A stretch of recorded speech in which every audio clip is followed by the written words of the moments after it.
What's up, Raven? So we're back with another deck profile, now featuring Mythiarq. So without further ado, let's get started. We have Penguin Meko. The grade 1 is Inandrina, which it calls itself when rode upon.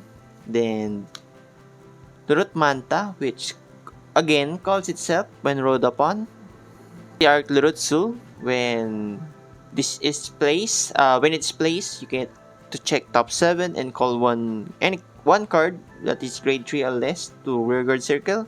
Then if you have 5 rearguards, your opponent, it also has a skill that when it attacks a Vanguard, you can counter +1.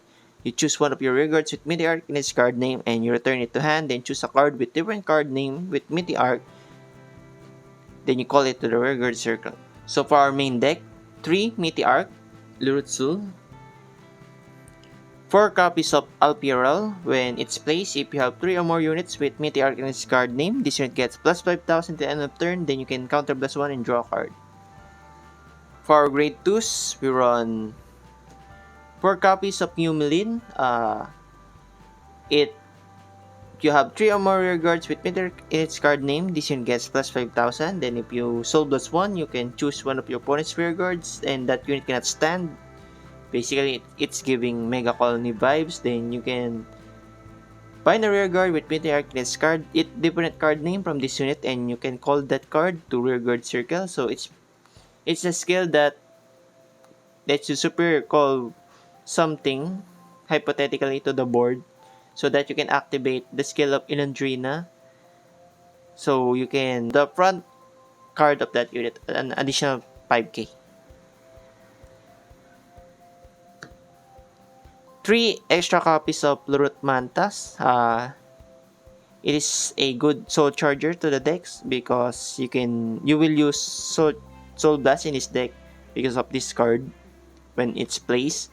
So for our grade 1s, I play 3 copies of Inandrina, additional plus 5k giver when something is placed.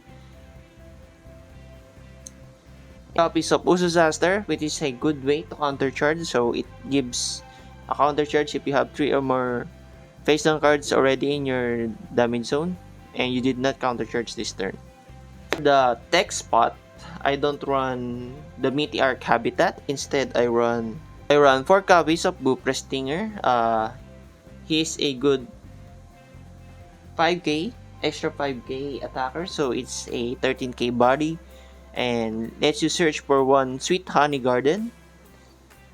Then the remaining 5 cards before the perfect cards is 3 copies of Sweet Honey Garden and 2 copies of Call of the Beast. I decided to play this option because when I play tested this deck, it seems like that its defensive capabilities is kinda weak compared to the other decks.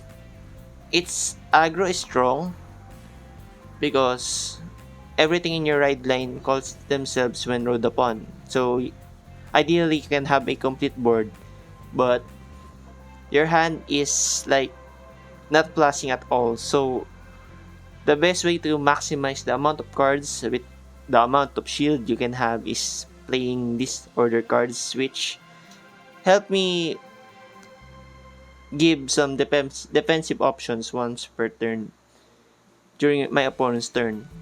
Although it sucks that I can only play order cards, blitz order cards once during my opponent's turn, but at least it is something that gives value on my opponent's turn rather than playing Mythiarq then searching for another card on board that doesn't give you a additional shield for this deck.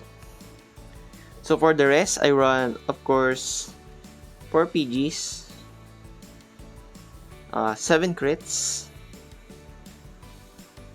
4 draws, 1 Stoic over trigger, 3 heal trigger, and 1 heal trigger that when your opponent's grade is greater than you to have, again, more shield value. So, once again, thank you all for watching. See you again next time.